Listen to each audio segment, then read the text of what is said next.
What's up everyone, hope you're doing well, because in today's video we're going to be giving you the top 10 loadouts you can be using right now in Call of Duty Warzone, whether you're playing casuals, ranked, or just trying to play some plunder. There's also going to be some brand new weapons that are going to be added in season 5 next week, so we're going to give you some loadouts that are very similar to those, along with just some bonus loadouts that I think are highly underrated right now. If you like this style of straightforward to the point loadout content, make sure you hit that like button, hit the subscribe button, and hit that noti bell. Let's get into it.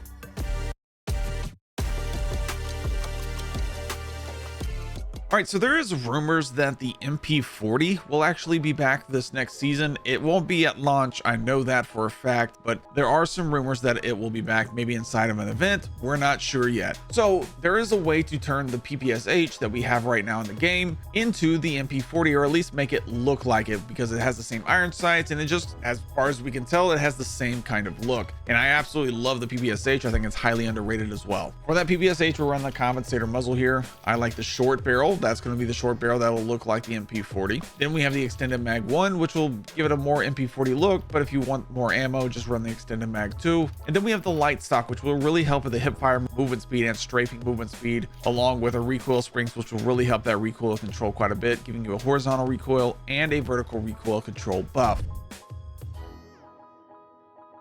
And then we have the M13B, which I think is highly underrated. Really, I think hangs in there with something like the FFAR or AS Val for sniper support. For this M13, we're going to use the Nightar model 2023 optic. Then we have the VT7 Spiritfire suppressor. This will make you invisible on your enemy's minimap, give you a bullet velocity and a damage range buff. Then we're rocking the Bruin Echelon barrel, giving you a bullet velocity and range buff, a recoil control buff, a firing aim stability buff, along with a hip accuracy buff. Then we have the XRK Bowbreaker grip, giving you a recoil control buff and a firing aim stability buff, along with running the 60 round mag.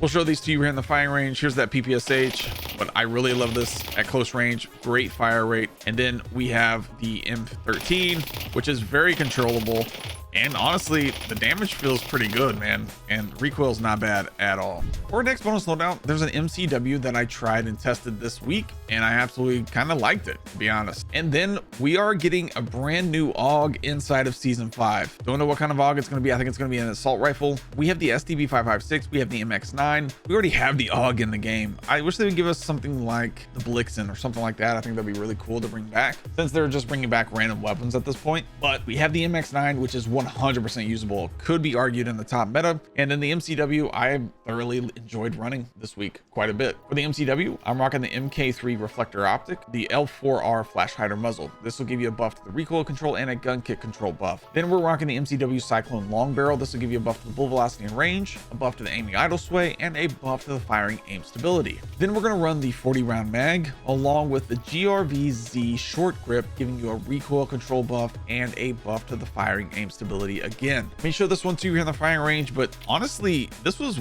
way better than I expected, especially when it comes to actually controlling that recoil. It wasn't bad at all. Now, if you want a bigger mag, just run the 60 round mag, completely up to you there. Definitely recommend that if you're having trouble hitting your shots. But if you're looking to use the MCW again, kind of recommend this build. It's a lot of fun to run. Then for that MX9, I'm rocking the Shadow Strike Suppressor S muzzle. This will make you invisible on your enemy's minimap, give you a bullet velocity and a damage range buff. Then we're rocking the extended mag, of course, giving you a 50 round mag, absolutely broken. Bruin Q900 grip for sprint to fire speed and an aim down sight speed buff, along with the FTAC C11 riser, giving you a sprint to fire speed and another aim down sight speed buff. I like the Chimera laser light here because I like to put this thing in tac stance, and I'll show you exactly why. It's just because it doesn't have any visual recoil. Here you have a little visual shake, visual recoil, whatever you want to call it, but when you put it in tac stance by pressing down right here on your D-pad, just like this, it takes away all of that visual recoil, which I think makes it very, very viable. For our next loadout, a little bit of a glitch here for you, along with another MCW build that's more of a sniper slash SMG style of option. The KATT-AMR. There is a, I don't know if it's a glitch, but it's an option. There's a sniper optic on here that doesn't give you any kind of sniper glint, and it gives you a couple of options of zooms. This particular one, the Ares Clear Shot, doesn't have any sniper glint at all and is a really good optic. You have a dual optic toggle, which is a 7x magnification, recoil control buff, and a gun kick buff. buff. The gun kit buff is probably going to be more helpful here than with the sniper than a recoil control buff, because you don't have really recoil. Then we're running the Sonic Suppressor XL muzzle, giving you a bullet velocity and damage range buff, along with make you undetectable by radar. Then we have the quick bolt here, giving you a rechambering speed buff, just making sure that you're firing faster. And then we have the high grain rounds, which is a little bit better than something like, yeah, I like the high grain rounds here. It just gives you another bullet velocity and damage range buff. And then of course the barrel, we're running the Xen 34 barrel, giving you a damage range and a bullet velocity buff. Again, like I said, you can run it like this, 7 times magnification, or you can end up running it like this when you get a close range gunfight, but it is an infinite one shot as well. So take that for what it's worth. This doesn't have a glint, man. I mean, you can't beat that, especially with that kind of zoom on a infinite range sniper. Not bad. Then for this MCW, we're gonna run the Jack Raven kit, which turns this MCW into an SMG. It gives you a rate of fire buff, it gives you a mobility and handling buff, and damage and close range buff, and a buff to the hip fire intact stance spread. Then I'm running the Blackout high grain rounds, giving you a no enemy skulls, bullet velocity buff, and a damage range buff. Then we have the 40 round mag, along with the Jack /underbarrel, giving you a movement speed, a sprint speed, and a vertical recoil control buff, along with the Cassis brake muzzle, giving you a buff to the muzzle flash concealment, a buff to the damage range, and a firing aim stability buff. We'll show this one to you in the firing range, just kind of how good it works. But and dude, I absolutely love the MCW run as a sniper support /SMG. It's still so good, man. I absolutely love this thing.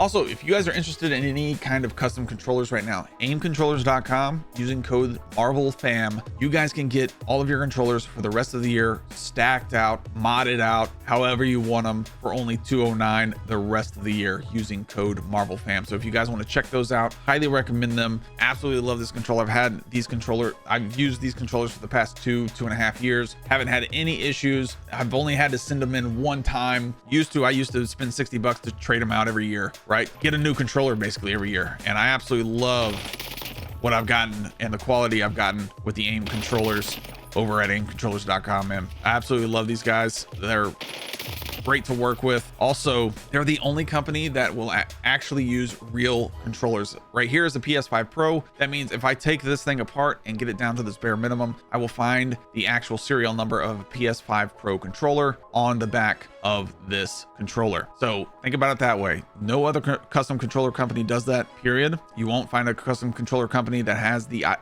actual serial number of the controller that they have actually purchased. So check that out. Most of them get made by a third-party seller or a third-party maker, meaning that they have their controllers made in a different way or in a different format than the actual normal PS5 controllers, which can cause some problems, especially in the long run. So check Aim Controllers out, aimcontrollers.com, use code MarvelFam. Let's get you the rest of these loadouts. Next up, we have the Ames 85 and the SOG. I think the Ames 85 is very underrated in my opinion. I absolutely love running this option. The Ames 85, I'm using the Kepler Microflex. I like the ported compensator muzzle because I love the first shot recoil buff that this particular muzzle gets, and then the vertical recoil control buff as well. Then we're running the reinforced barrel, giving you a damage range and bullet velocity buff, along with the vertical foregrip, giving you a horizontal recoil control buff, and the extended mag 2. And this is the best recoil AR Black Ops 6 option that I think is out there. There's very little recoil when it comes to the Ames 85, which is why I think it is a very underrated option. You're just hitting all of your shots, man. That was one mag, dude. That is crazy. With this, I'm running that song with the reinforced barrel. I actually started running the ported compensator on here.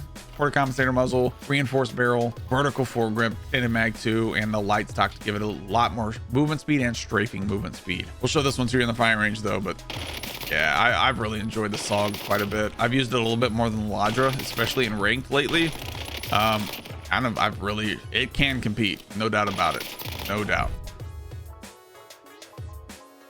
Then we have, of course, the SWAT 556 still and the Ladra. The SWAT 556, I like the mono suppressor here, the vertical foregrip, the full auto extended mag, the heavy stock, and the SWAT 556 brow conversion kit, giving you a full auto conversion kit, unlocks the full auto extended mag, the movement speed buff, and the vertical and horizontal recoil control buff that this gives. We'll show this one to you in the firing range as usual, but yeah, there's nothing wrong with the growl. Growl's nasty. I absolutely love this thing. Hey, if you guys have seen, I think something interesting, and Battlefield just kind of got teased and all the trailers kind of released and all that kind of stuff too. But if you guys noticed inside the Battlefield trailers, you see how there's just like some visual shake going on with some of these weapons and things like that? There is no visual shake in any of the Battlefield clips that I've seen, which is kind of crazy. But let me know what you guys thought about that Battlefield trailer and those Battlefield leaks and stuff this week. But kind of looks fun. I'm not gonna like switch away from Warzone or anything. But hey, they got loadouts over there in Battlefield, man. That could be fun. That could be fun for us in our community. So could be interesting. Then for that Ladra, I'm rocking the compensator muzzle, the long barrel here giving you a damage range buff, the vertical foregrip, the extended mag 1, and the no stock. Show this to you in the firing range too, but yeah, I think Ladra's pretty slept on too. Absolutely love the Ladra, man. Just spits bullets, dude. Then we have the GPR91. I'm rocking probably, let's rock the Kepler Microflex this time. I like the Kepler Microflex, the ported compensator muzzle, the reinforced barrel, the vertical foregrip, and the extended mag 2. So this one's here in the firing range, but I like anytime I pick up the GPR on ground loot with that Kepler on it, it just feels phenomenal. I absolutely love it. Absolutely love it. Then I think another underrated option is the KSV still. KSV, I'm rocking the Kepler Microflex also, compensator muzzle, long barrel here, the vertical foregrip, and the extended mag 2. Show this one too in the firing range as well, but I absolutely love this one as well, man. TTK is about 600 millisecond, feels a little bit faster because of how accurate it is. Not a bad option at all. Next up, we have the Cipher 91. I think this is officially my favorite option to run overall right now. The damage is just too good. It's very accurate again. Still, I really like the Cipher 91, man. It just feels really good. And aim assist is so sticky that this just feels like a phenomenal option. And then of course, we're still running that LC10. LC10 feels great. Just still kind of not beating it. For that Cipher, I'm rocking the Volsky Reflex Optic. I like the ported compensator muzzle, the reinforced barrel, the vertical foregrip, the extended mag 2. And then for that LC10, we're still rocking the compensator muzzle. I like the long barrel here, the Ranger foregrip, extended mag 2, and the commando grip. Well, thank you guys again for watching. Let me know if you're excited for Battlefield as well. I know it's going to have some loadouts in it, which could be pretty fun. But thank you guys again for watching. If you enjoyed this video, make sure to hit that like button, hit the subscribe button, hit that noti bell so you don't miss a video like this or like one of these. See you in the next one.